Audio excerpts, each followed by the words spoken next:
All right, this is episode 32. I'm back in the saddle again.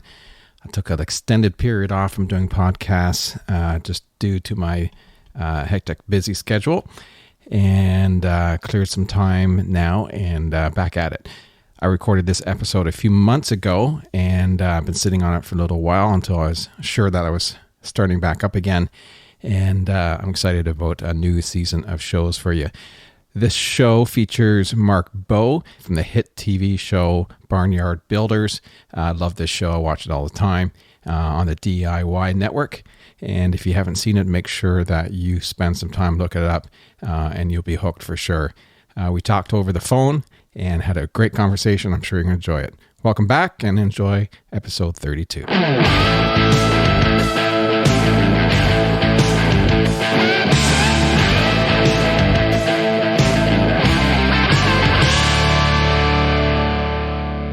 Hey, Darren, this is Mark Bowe. Hey, Mark, how are you? I'm doing great. How are you? I'm great. So thank you very much for giving me a call. I really appreciate you taking the time and joining me on my podcast. Yeah, you're welcome, and thanks for asking. Yeah. How's weather? You're in West Virginia now? I'm in West Virginia, and it's just, humid, hot. Yep. Typical summer stuff. Yeah. We're going to go to Texas, and it's going to be between 107 and 110. Oh, gosh. And, yeah, we're going to film an episode down there, and so we're all a little concerned we leave here this weekend for that. Yeah, you just don't get used to that type of weather. No. And then, you put up lights, and they got bugs big enough down there to swallow you. Yeah, that's for sure. Well, congratulations on the show and your business and everything you've been doing. You must be pretty ecstatic nowadays, and I know it comes from a lot of hard work. You can tell that you and your team, especially yourself, must have long days and lots of hard work ahead of you. Indeed we do, but we've got a lot of that behind us too. Yeah, well, that's for sure. It always makes a difference, but to make things continue, it certainly takes a lot of work, and I appreciate I've watched the show a bunch of times. I must say it's probably one of my favorite shows to watch on TV. I think it's you've done a great job with it. Thank you. What we do is such a niche, so it's only a fraction of a percentage of the building market. Yeah. And so if you think about a lot of CEOs and people that really want to invest in and kind of have an heirloom to live in or a place as a getaway, they're not necessarily watching our show. Oh, yeah. So where I get, inundated with calls is more people wanting to sell me stuff. Oh, I see that. Yeah. And so that's one thing. So it doesn't necessarily help me on a marketing end of it. Number two is that there's only 6 of us. Yeah. So it's not like we can streamline this and roll product out the door. And so that's the kind of the thing about it. Are you a craftsman or are you a manufacturing plant? Exactly, yeah. And I think, it's like a chef, I guess. If you ask them how many people have you, going to chef school, somebody says, how many people have you love to cook? And, they raise their hand. And then the other ones say, how many of you want to make money? And, the ones that raise their hands are told to open a McDonald's franchise. Yeah. So it's really hard to, and so the third thing that hurts us is that, if you think about it from a business perspective, like product placement, advertisers, we don't have a lot of stains and paints and furniture and a lot of other things that you can buy in box stores. So we're pretty hard, even though we've got, number 1 ratings, we're pretty hard to categorize. Yeah. And obtain sponsorship unless it's like heavy equipment or something like that. But ironically, the TV thing, we're doing so much TV that it almost takes away from us being able to really do what we love and put product out the gates. Yeah, I totally understand that. That makes perfect sense. And like you said, there's only 6 of you, and it's probably not something that you want 40 of you, because then you start really losing control of which you like to do and how good you do it. I think keeping it tight and small. Yeah. Sure. I mean, even pioneers, there may have been 40 of them lifting the barn in the air, but there probably was not 40 people cutting the same notches. Yeah. Because out of that 40, everybody's going to do it differently. So there was, there were people that specialized in that, and that's kind of like we are. It's kind of funny. I always have clients say, well, I'm willing to help. And if somebody tells me they're willing to help, I just raise the price 10 grand because I'm going to be babysitting them the whole time. Yeah, I can see that for sure. Did you grow up in West Virginia? Always been there? I did grow up in West Virginia, so I'm a native, and I love this state, and I think that one of the primary reasons for us to do this whole TV show was that we get to portray our state and the Appalachian heritage in a more positive light, because that's not something you see on TV. Hillbillies are associated with rednecks, and there's it seems like that a lot of shows really try to portray us in a very stupid and inbred type of culture, and yeah. I think we're all sick of it. I love the state. It's so beautiful. You ever been here? Yeah, a bunch of times. I tour with I'm in the music industry, so I've toured through West Virginia a bunch of times, and I love it there. It's I live in the country, and certainly like that lifestyle, and prefer a more laid back approach to life, and I like not seeing my neighbor, or I'm certainly a rural fella. I've been growing up on a farm since I was a little kid, so certainly the way I like to live. We love to see our neighbors, so we love the interaction, and in the small towns, whenever you just know that, like, if your car breaks down and you're on the side of the road, somebody's definitely going to stop and ask you if you need a ride or if you're okay. And that is, and then we're surrounded by all these mountains, and the familiarity and the safety and security from a lot of the outside world. So there's a lot of heritage that has been preserved here in the way we talk and how we treat our families. Yeah, I could see that. What did you think about when you're younger of what you wanted to do when you grew up? So I grew up in this trailer park, and in front of me is a little bit of land and a river, and then a mountain and railroad tracks. And then behind me was another railroad tracks, what we called the hard road, because all the other roads were dirt. So we had the hard road, and then a mountain. And flanked on one side, on the other side was a creek. And it seemed like everybody worked in the coal mines or around the coal industry. So unfortunately, I didn't really have any dream outside of that little area. I had no idea until I went to college and realized that what I wanted to do was an entrepreneur. And I remember the professor in business school, he asked me what I wanted to be. And I said, I want to make money. And he said, well, then you want to be an entrepreneur. And I thought he insulted me, because I didn't know what it was. Yeah. And he said, no, what do you want to do? And I said, no, I want my job to be figuring out ways to make money. So I think from onset, I've always been an out-of-the-box thinker. I just never got the chance to peek out of the box. Yeah. You were coal miner for a while there. What was that like? Yeah, the thing about being a coal miner is that it's ironically, it was one of the it's where I learned teamwork, and it's where I learned appreciation for the people you work with, because every day you go underground in a coal mine, your life is in danger. Yeah. And you go underground with 10 or 12 guys, and you go underground and you don't come back out for 9 hours until your shift's over. So you depend on people to tell you when there's bad top, which is, the roof. So you just cut the coal seam, and you take a little bit of rock, and sometimes you'd be working in 15 feet of height, and there would be a lot of shale and rock that would be able to fall down. And so you really depended on your coworker to protect you. And so any kind of politics, any kind of religion and all the other stuff that are hot button issues were discussed in the bathhouse. But once everybody turned their lights on and went underground, it was all for one.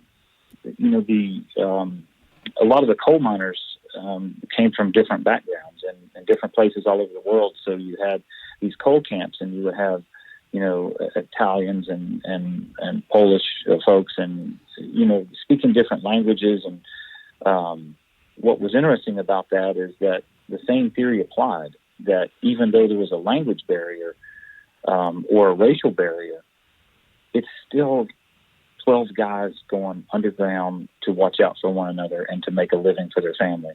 So hard work was the common thread that has sort of weaved its way through the coal mines and that particular culture. How many years did you do that for? I worked underground, I guess, starting in my late teens, and it's how I paid for college. So I worked underground until I made $10,000. Yeah. And when I made that, I went to West Virginia University, and I would go to school there until I ran out of money. And I worked for 3 years total as an underground coal miner. And then when I got my degree, I ended up with a master's degree. I ended up going back to work for the coal company as a safety director, and then later as a human resource manager, and then kind of a combination of both. So quite a while you spent in that industry. Yeah. My father was a coal miner too, and so like I said, everybody we knew, grew up around it. So if you ask me how long I spent in that industry, I guess since I was able to walk the railroad tracks to school. Yeah. What did you excel in school? What were your subjects that you did well in? I think I've always done well in thinking out of the box. Yeah. I mean, it was, I always, going through business school, I mean, who wants to do accounting? Yeah. Who wants to do trig or biology? There's things that I did not excel at because, it requires a different brain than what I'm geared with. So I excelled at the things that would allow me to think and allow me to present ideas. And I love going through those challenging business exercises where you have to develop models and present to the class. And my goal would always be to figure out a different way to interact with the people. I was all about the management of people and empowering those people to be the best that they could be, and while still yet turning a profit. That was my whole goal with every exercise we did. Yeah. When you got out of school there, what was your first thing as far as being an entrepreneur that you got into? Well, so the funny thing is that I found this thing called the internet. Yeah. And I went to work for this company. It was an insurance company. I had taken a job in Knoxville, Tennessee, and it lasted about a year. And they were an insurance broker. And so they wanted me as kind of the person that would be able to say this is an acceptable risk or this is not, based on what the coal mines look like and, look at all their accidents and all their equipment. And so I was more of a loss control guy, and I remember them giving me a laptop and telling me, now you have to work 40 hours a week. And I thought, man, I've got a part-time job, because I'd always worked more than 40 hours a week. So I remember going through Knoxville. And seeing some Asian students and thinking, man, I wish I could talk to them. What's the barrier? What's keeping me from talking to them? And they love ginseng, and I love to dig ginseng. I don't have a discussion. So then I get on the internet, and it was kind of crazy. You dial up, and it was slow as could be. Yeah. And I started sending faxes, and I started sending notes to pharmaceutical companies in Japan to tell them that, we had wild-grown American ginseng. So while I was working for this insurance company 40 hours a week, I took the other 40-hour week. Yeah. And I tried to figure out ways to make money using this new internet deal. That's great. Actually, ginseng growing all around us here. It's a big crop in my area right now. Yeah. And there's a big difference in what's called wild grown versus, what's cultivated. Yeah. And in the Eastern culture, wild grown with a lot of growth rings is where it's at. That's what they're looking for. Okay. Yeah. And so, I could dig it, and I remember talking to people about setting up scales and measuring and becoming a buyer. And, that was all fun until, someone says politely, this is my territory, and I'll kill you if you continue to operate.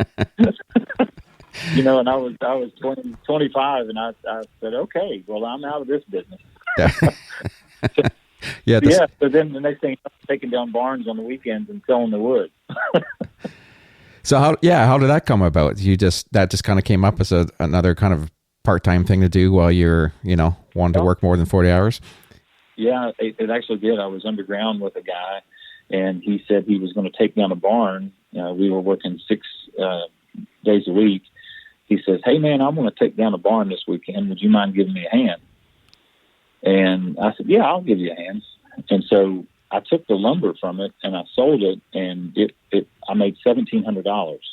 It didn't take long for the wheels to start turning on that. So the next thing I know, I start, buying old buildings and taking deposits. And on my weekends, or day and a half off, I would, try to tear down buildings and deliver them to people all over the country. So I invested in a bunch of buildings, a log truck, quit my job, went broke, and then realized, man, I need to think that through a little better. Yeah. Back to work at the coal company. Yep. It always goes back to that. Yeah, I went right back to it, and then I thought it through a little bit better, and spent another year working as a human resource director, and which was a lot of fun. Interviewing people for jobs was great, but once I figured out and streamlined how I wanted to be in the antique lumber business, I did it all while working, and was able to better plan, and I've been in business now since 96. Oh, that's excellent. The first thing you really started was the antique cabins and barns. That's the kind of business you started back then? Yes. Yeah. Yep, that's it. And is that same kind of location you're in now? I started remotely, and so I started doing everything from my house. I was single, and I had an apartment building with a bed and a desk, a table, and a chair that smelled like pickles. Yeah. And all I did was work. That's all I did. And I'll never forget, I had 32 pairs of underwear, and I knew that when I got to that 31st pair, that it was time to do laundry. So I felt like that I was wasting time doing laundry. So I would put it all in a couple of trash bags and go drop it off, and somebody would do my laundry, and I'd go pick it up, and I'd pay, $50 or $60, and I was done. And I could have gotten a lot more use out of my time. So that's how it all started, was in this really terrible department. Yeah. It had absolutely no personality whatsoever. It was a place to work, a place to eat, a place to sit and sleep. That was it. Well, I guess you look back, I mean, it's like anything.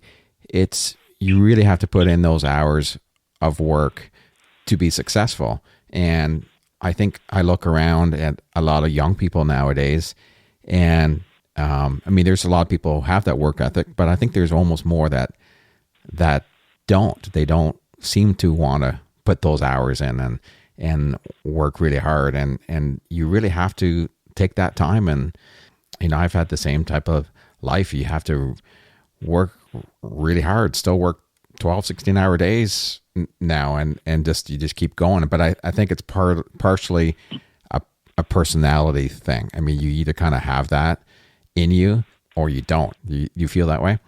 I feel that it is in some part the DNA, but I also feel like that my generation, which is Generation X, has and certainly the baby boomer generation that may own some companies at this point.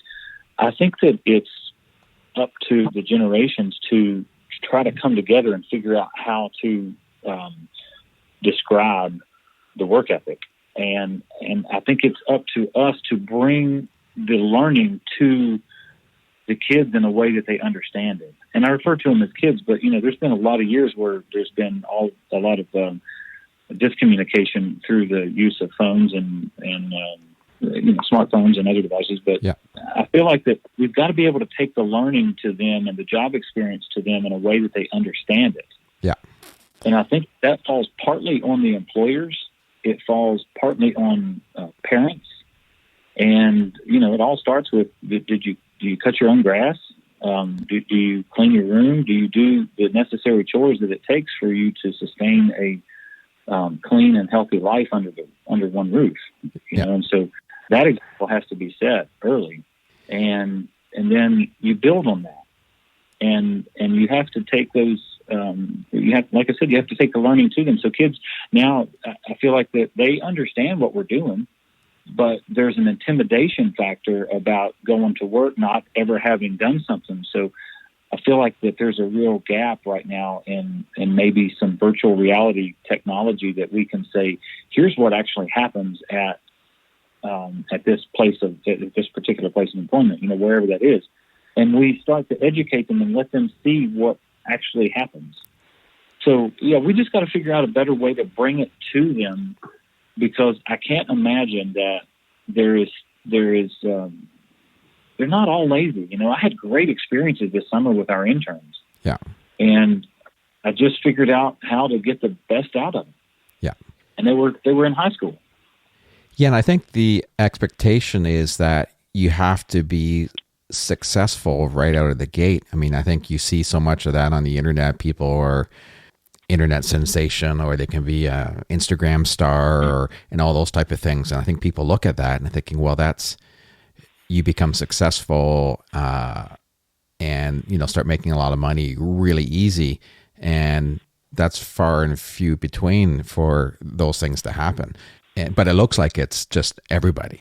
So it does. Yeah, and it's kind of a false. I mean, I primarily work in the music industry, and it's sort of like becoming a famous singer. I mean, there's only a small percentage of those people who try to become successful actually make it. It's like small, and it's the same with the internet. I mean, it's you see those people who, you know, all of a sudden become a star because they play video games online or something, and you think, oh, I could do that, and it's like, well, you could, but you know, if you looked at the facts and look at the percentages and said, well, there's 1% chance of you making being successful at this, you'd think twice about it. I don't think there's enough kind of stats for young kids to kind of look at and saying, what are the percentages of us actually being successful at this? And if they knew what those percentages were, they'd be like, oh, okay, well, let's try something else, because it just doesn't always make sense. You know, the thing about that youthful vigor that we all miss is that you do think that everything's possible. And with the constant infeed of information of this person's successful and this person, you know, you take that little small world that I grew up in, and you take, you know, the only, you know, couple of block radius that a lot of kids know, and there's all this information coming to them from all over the U.S., all over the world for that matter, on who has been successful. And what you don't see is how many people failed at it. And, you know, I always tell people that if you want to work really, really hard and you want to go at it for 10 years, you'll be an overnight success. Yeah, that's true. As far as the TV show goes, how did that, I'm sure you've told the story a few times, but how did that come about to start on the talks of doing some TV work? I had an office in this little small town of Lewisburg, West Virginia, and a guy was on vacation. He came in my office and he said he was looking for a cabin for upstate New York, just a place for, you know, him and his family to go to. And I said, you know, I'm so sorry I can't meet with you right now. I said, I've got a client coming in, but you're welcome to go up to our boneyard and meet the guys, and they have the same knowledge that I do about pricing and the process. So the guy goes up there and he meets the guys, and he comes back and he said, man, your people are incredible. And so I said, well, thank you. You know, I appreciate that. I'm glad you noticed that we're, you know, a very strong team and a family. And he says, now tell me your story. So I told him about, you know, wanting to be an entrepreneur and working underground in the mines. And he said, well, I'm a filmmaker. He said, I work for a guy named Ken Burns.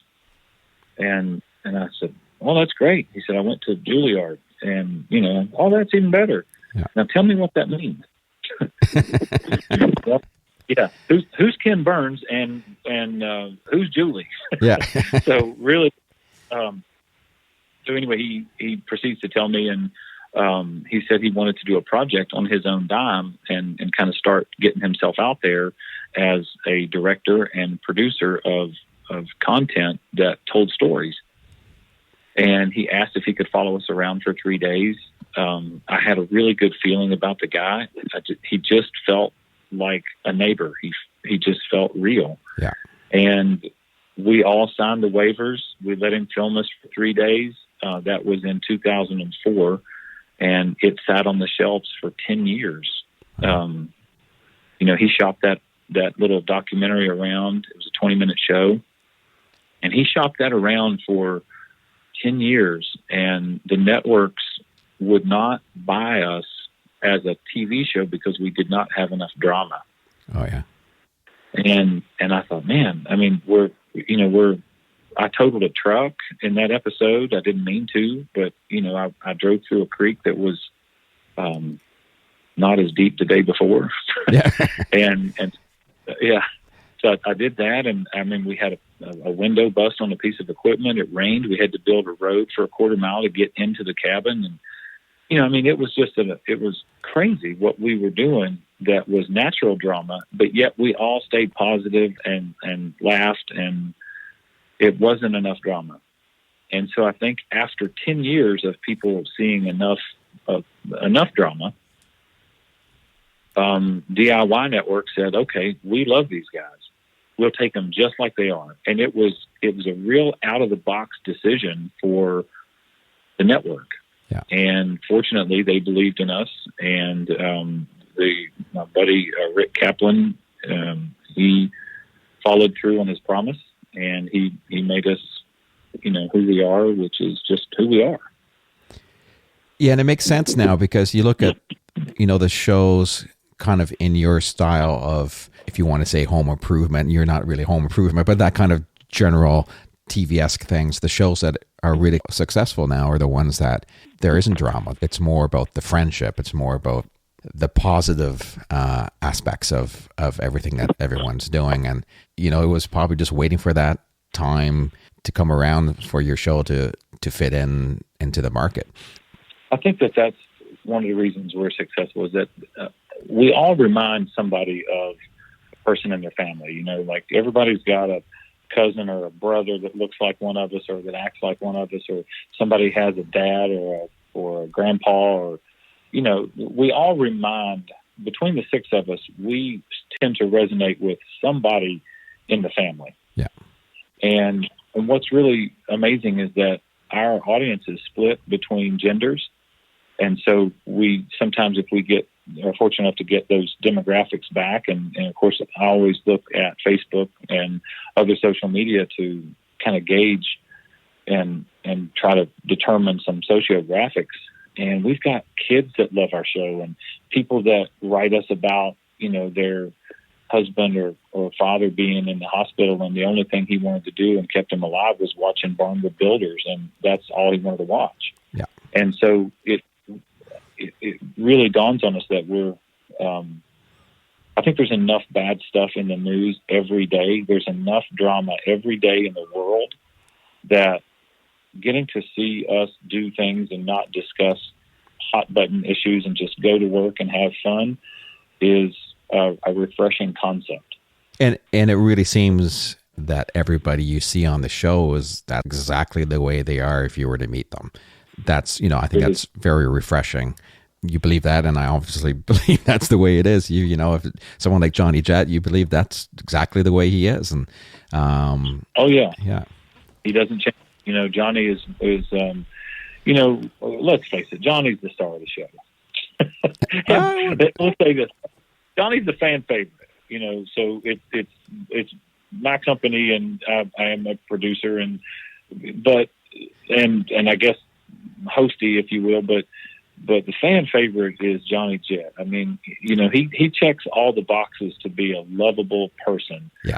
He's a veteran, he's a grandpa. He's 70 years old. He, operates the equipment. He's got a great sense of humor. He's got strong faith. And those are things that people are hungry for. Yeah. And so a little bit of Johnny goes a long way to making you feel good. And he is that person, he I've known Johnny for 23 years, and he has not changed. Johnny does he still live in Kentucky and commutes, kind of comes up for a few days and goes back home? Is that how that works with him? Yeah, we've got Johnny and Sherman both are from Kentucky. Johnny, we have a 4-day work week, and so, family is important to all of us. So we work 4 10-hour shifts or 4 12-hour shifts, whatever it takes to get done. Yeah. And then Sherman now lives in Pennsylvania. He went up there and fell in love on the job we had. Oh yeah. And he stayed. So we say he's from Pennsylvania. That's great.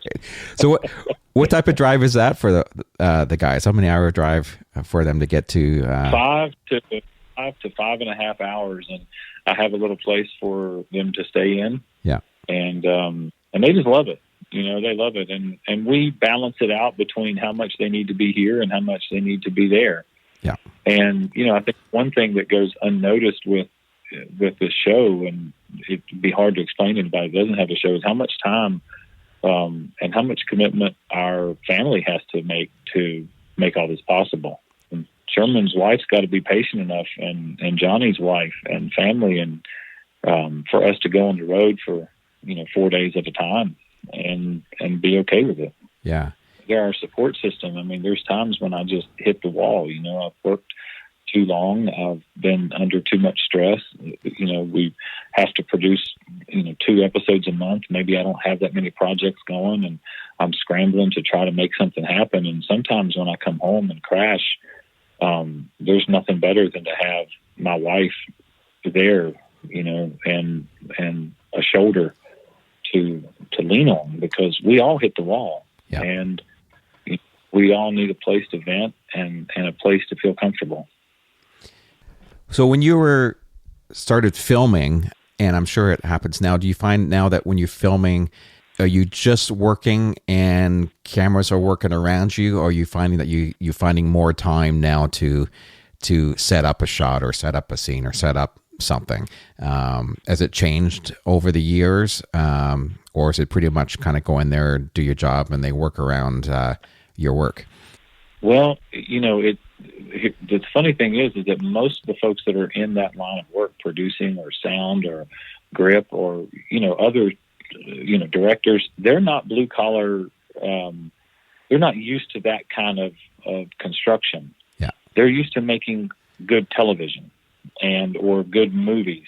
And so fortunately we have a crew that has that blue collar work ethic. So, but, they live in Brooklyn, or they live in, Austin or wherever. And we all come together and make this show. So in the beginning, I was having to say, okay, there's going to be a big crash. You guys need to set up. This is where the roof's going to fall. And then eventually they started to understand. And as we got better on camera, they started anticipating where the crashes were going to be, where to position the cameras, and got familiar with what questions to ask. So they have learned so much, and then we've grown to make TV easier. We now know how to answer questions sometimes before they even ask the question. Yeah. The one thing I like about the show is certainly the questions and the little talks in between shots, that those are always very interesting, and kind of the humor between all you guys. And, it really flows well. It doesn't ever, feel like it's, okay, we're going to set up this shot to talk about this. It all feels very, very natural, where you see some shows we feel like, okay, they've cut away, we're going to talk about what's going on, and it feels like it's super scripted. And obviously your show feels very natural, and it feels like you guys know exactly what to talk about. Well, I think I have to give that out to the producers and the directors and the camera folks that we have, because they're our friends. So we're all staying at the same hotel, so that, literally at the end of the day in the parking lot, we have a grill going, and we're frying up food, or we're going out to eat, and we're then in the parking lot sitting on tailgates, throwing hatchets and tomahawks and carving and playing music. And so when you get that kind of brotherhood together, it's unfortunate that the TV shows, the 6 of us, but there's another, 10 people making the TV show that we are equally as close with. Yeah. And that's, I think, been one of the primary reasons that our show's been successful, is that we have just fantastic friends that make the show. You spend a lot of time with them, so you'd have to, first of all, you want people there that you like and get along with. For me, being on the road with a bunch of people and a crew and sound people, lighting people and all that, you get pretty close to everybody. But then everyone goes their separate ways. I always find, I'm not sure if it's the same for you. You're pretty intense with the crew and the people you're working with for a certain amount of time, and then filming's done and tour's done, whatever you want to talk about it. Everyone goes home, and then everyone goes back to their regular thing. But they remain friends for a long time. But it seems like you have like a family life and then a TV life of friends that you work with, and it's just as important, but they're separated once you're done your work. Yeah, and fortunately for us, that we still, the crew, me and my guys get to still hang out again the next week, and we'll see the film crew in another 2 weeks or another week. We'll see them again, and we'll pick up where we left off. And I think that's a real testament to hiring good people and everybody committed to the same goal of making a real television show that portrays real people, hardworking guys doing, something a lot of people don't know how to do. Yeah, that's great. So the content's interesting. Yeah, the content's interesting. The film crew, they have a real passion for what they're doing. So the pride in their work is only seen, is not as noticed as ours is, because we're the ones on camera. But, our director of photography, he is adamant about using the certain cameras and adamant about certain shots and light, and he manages to work all of that in while we're working. Yeah. And they're all on headsets communicating and making sure that it's all one choreographed dance. And it's just beautiful to be there on the set to see everybody working, and there's 17 or 20 people or however many there. And then it goes back to the edit bays, and then they've got to take hundreds of hours of footage and narrow that down to 40 minutes. Yeah, that's always, I find it's got to be an incredible amount of work to go through all that footage and narrow all that stuff down. And I always find that shows like yours, and when you've got things happening, you don't see 5 crew people in a shot ever. I mean, it's just never. You would just never know when you're watching it that there was actually anybody around besides you guys. It takes a lot of skill to make sure. Obviously, when you're editing, you can edit, certain things out, but you got to make sure that you have the shot and there isn't a bunch of crew in the shot, and that takes a lot of skill to make all that happen. Yeah, we're really, really pleased with who we work with, and I feel very fortunate that that's who we landed with. So, being an entrepreneur now, what other things do you feel like your brain's always churning on new ideas and new things constantly, or if anything new that you're working on now? Yeah. So I can give you a little bit of history here, but right now I'm working on a patent that for a house that has an insulation value of R300. Wow. And the way that it's built could change the way houses are built, based on climate change and how efficient we all need to be, and moving toward cleaner energy and moving toward efficient houses. What do you call them? I don't know. There's all kinds of buzzwords for everything now, but yeah. Let me just say that you can heat this thing with a candle. Jeez. That's what I'm getting at. So I've got an invention. I've invested in some property in Texas. I also have a partnership in a venue down there. We've got another strategic alliance that we're working with a steel manufacturing company to combine some wood and steel and create, an industrial look. Yeah. And what a lot of people don't know is that the first 3 seasons of TV, I owned an insurance agency. Oh, wow. Yeah. So, and I bought another smaller agency and then end up building that agency up. And in the 4th season, it was more of an ultimatum of like, look, you can't do both. So I sold the insurance agency. Yeah, man, I'm restoring a 1960s brick ranch house, making it what do you call it, mid-century modern look with some really clean lines and lighting and flooring and furniture.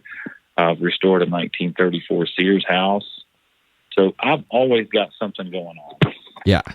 I've got so many things going on that I don't even know how to answer the question. I think part of that is my ADD. Yeah. Just bouncing from thing to thing. I'm just so excited about all the things that are happening. Yeah, so I've always got something going on. I love positive energy. I love the positivity in the world, and I'm always searching for it. And so I've kind of got it's a no asshole policy. I just don't have them in my life. There's no reason to surround yourself with people that aren't kind. Yeah. And so, that again, I've got great family, and, I'm fortunate enough to have a TV show. And when I go out in public, I want to have fun. I want to be positive. I don't want to talk about things that are going to bring me down.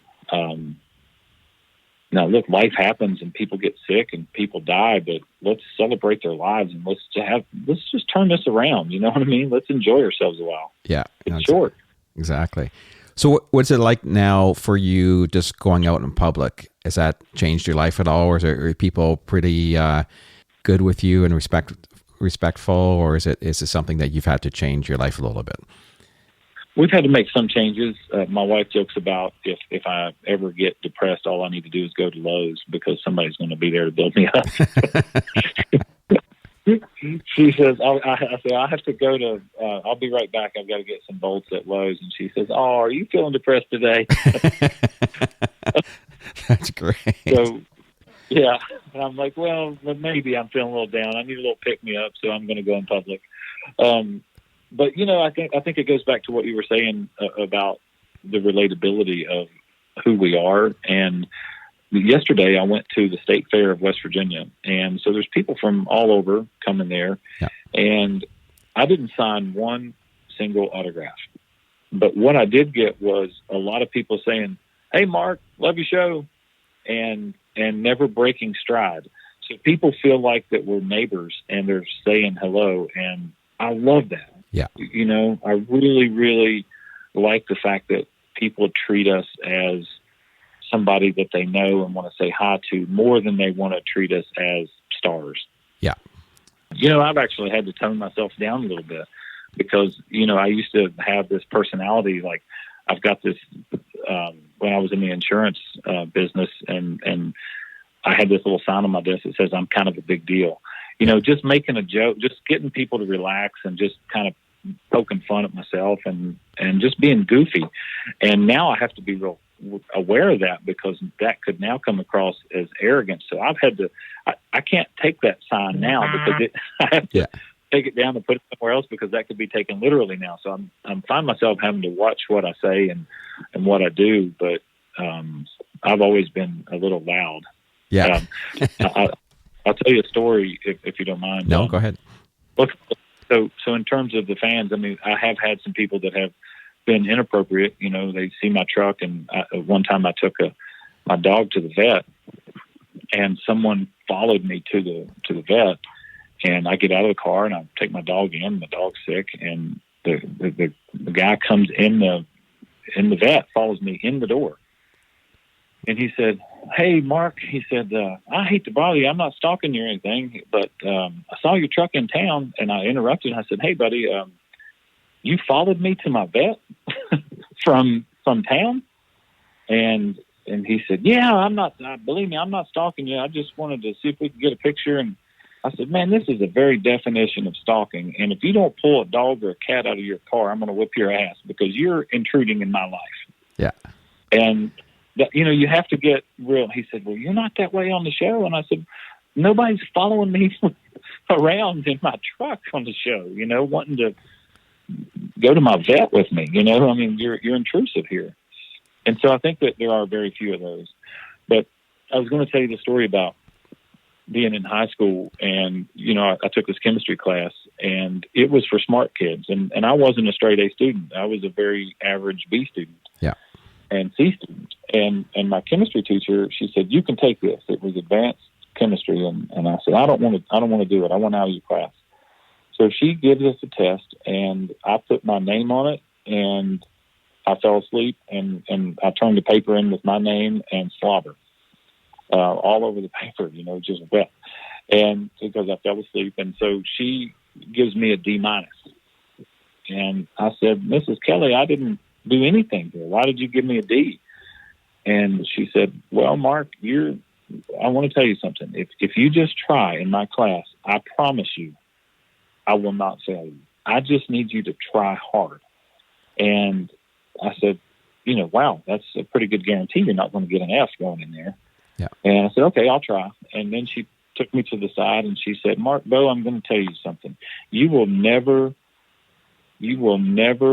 baffle the world with your brilliance, but you might just dazzle it with your bullshit." And now I've got a TV show. That's fabulous. Well, those words to live by right there. Yeah. Thanks for my teacher for realizing, for calling me out in high school. Yeah. Yes, he predicted it. I'm not eat up with brains, but man, I sure do think I was boxed. Oh, that's fabulous. So whenever you get a chance to have some downtime, what do you like to do when you need to get away from it all? I spend time, in a kayak or walking in the woods.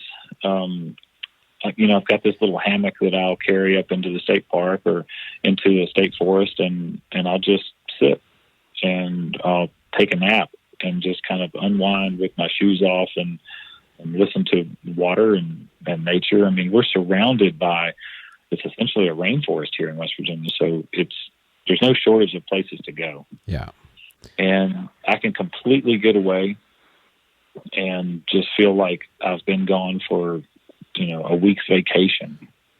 And then, my family is really important. So we do take vacations. We'll go spend some time at a lake or, visit family and hang out with them. So, I think that I've been able to maintain a balance and a level of groundedness that, keeps me going. Sometimes you have to just get away from everything and kind of reset. Yeah, I do what everybody else does too. I binge watch Netflix with my wife, way more than I should. We'll get hooked onto some show or, I'll go out and pass football with my son or play basketball or whatever, whatever he wants to do. We'll kayak the rivers. It doesn't matter. I think as long as I'm present, that's all my wife has ever asked for. She's like, "Look, I know you work hard. I know you're going to be gone some, but when you're here, just be present." Yeah. And that's the best advice that anyone's ever given me. And I think, to her credit, without her, I wouldn't be in this position. I would still be going crazy and probably in some institution right now. Yeah. With a bunch of, I'd be the guy, with the crazy ideas that won't come to fruition for another 15 or 20 years, but I could say I told you so. Yeah. While I'm in a mental hospital. So do you watch any, as far as other shows in your genre, anything on HGTV or DIY, any of those channels? Do you have a favorite show that's one of those fixer-upper type shows or anything like that? Is there anything that you enjoy watching? Now that I'm in this business, I can tell when people are being produced. Yeah. And it's really hard for me to watch TV.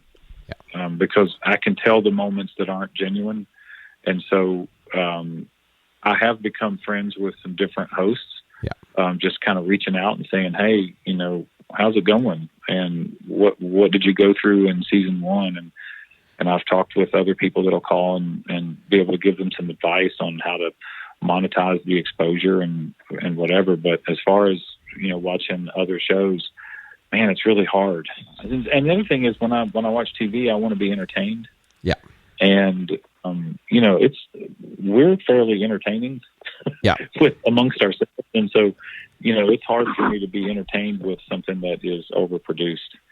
I feel like that the value, the production value, has taken away from the authenticity of who they're showing. So I don't even watch my own show anymore, because I was there the whole time. I prefer to have the memories that I had.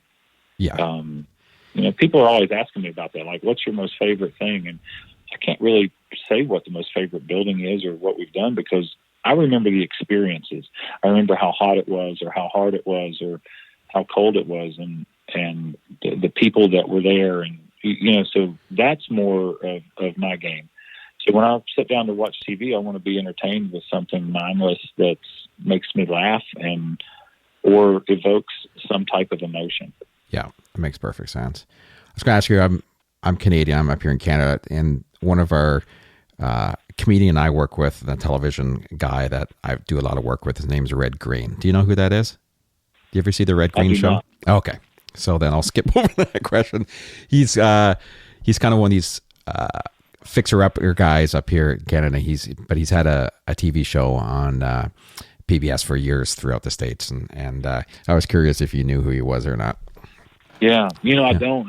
Now I feel like I've got to go have some poutine and find out who Red Green is. I know. Yeah, so I want to say this about Canada.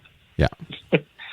So, we in the U.S., we're always, there's been this we're number one, this kind of a overall attitude, and everyone else is living in our shadow, sort of a mentality. And so I've had the same supplier from Canada that has supplied us with some timber frames and some barnwood for 20 years. Wow.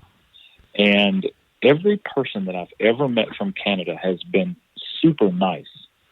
And every time that I've gone up there, it's really clean. People are friendly. I love Canada. Awesome. Yeah, every truck driver is super nice, and I'm like, man, I'm yet to meet a bad Canadian. Well, there's a few of them, but not many. Well, I might make it a quest. Yeah, I might make it a road trip. There's a new TV show right there. Yeah, I want a TV show to see if I can find an annoying Canadian, because I just haven't found them yet. I'm not sure if you saw the pictures or not, but I run a dinner theater here in Ontario with my family, and then we've converted. We live on a farm that has it's well over a 200-year-old timber frame barn.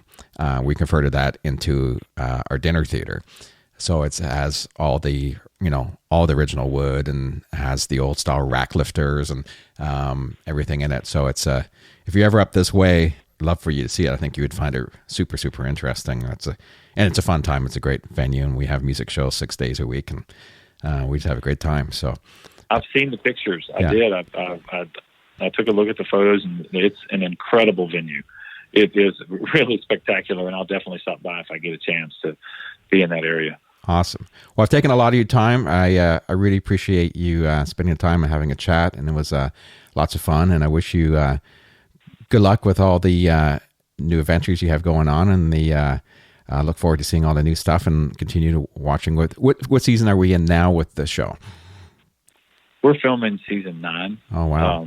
And after this, Chip and Joanna Gaines have some stake in DIY Network. So, that there's speculation that they don't know the name of it, but DIY Network will change over since the acquisition of Discovery. Yeah. DIY Network will become, I don't know what the title of it be, so let's just say Magnolia Network or whatever. We don't know what's going to happen, whether we'll stay on the network, or if we'll move to Discovery, or if they'll just say, thank you for your time. So we don't know yet what that's going to be, and we're just all hopeful we can continue the momentum that we have.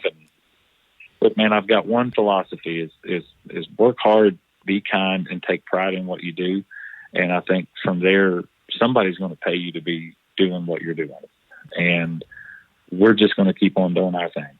Well, that's great. That's a good attitude. And I hope the show continues. I think you've got a very strong fan base. And it's funny, I was talking to our caterer here at our theater the other day, is mentioning that I was going to have a chat with you. And she was like, oh my gosh, that's the only show I watch. I said, I get up I think she says she gets up at 3 or 4 in the morning to start work. And up here, your show comes on. Obviously, it's a repeat at that time, early in the morning as a repeat. And it's just, that's the only show I ever have a chance to watch. And she absolutely loves it. So that's just awesome to hear. Here, let me give you my cell number and you can have her call me. I'm just kidding, man. I ain't going. I'll let her know you said that. Yeah. And I said, I forgot to write it down. Yeah. Yeah, just write this down and let everybody know. Here's my cell number. I know. Everyone call right now. Yeah. I did get to speak to Matthew McConaughey the other day, and man, that guy's just as cool on the phone as he is, in any movie he's ever done. Oh, that's awesome. But when his phone number came up, it was his agent said it's going to come up and it's going to say unknown. Yeah, I bet it does. And I'm like, yeah. So I learned a trick how to call from my cell phone without showing who I am. You got to watch nowadays. Yeah. Well, thank you for having me. I really feel fortunate and that you would consider me as being worthy of being on a podcast and also to help me kind of spread the word of we're not people in West Virginia and throughout Appalachia are nice. And also I want to say one more thing. Yeah. It's called Appalachia, not Appalachia. Okay. Really? Yeah, it is. And that's how we know you're not from here is when you say, I love the Appalachians. It's say, well, great. We move on. It's same for here. We're close to Toronto. So it's always, if someone will come and say, we're going to Toronto. And say, no, it's Toronto. It's not Toronto. Yeah. It's like, yeah. Same type of thing. Funny. Yeah, it's like that all over. Yeah. Thank you. All right, I'll look you up when I get to Toronto. Sounds good. Toronto. Thanks. Yeah, bye now.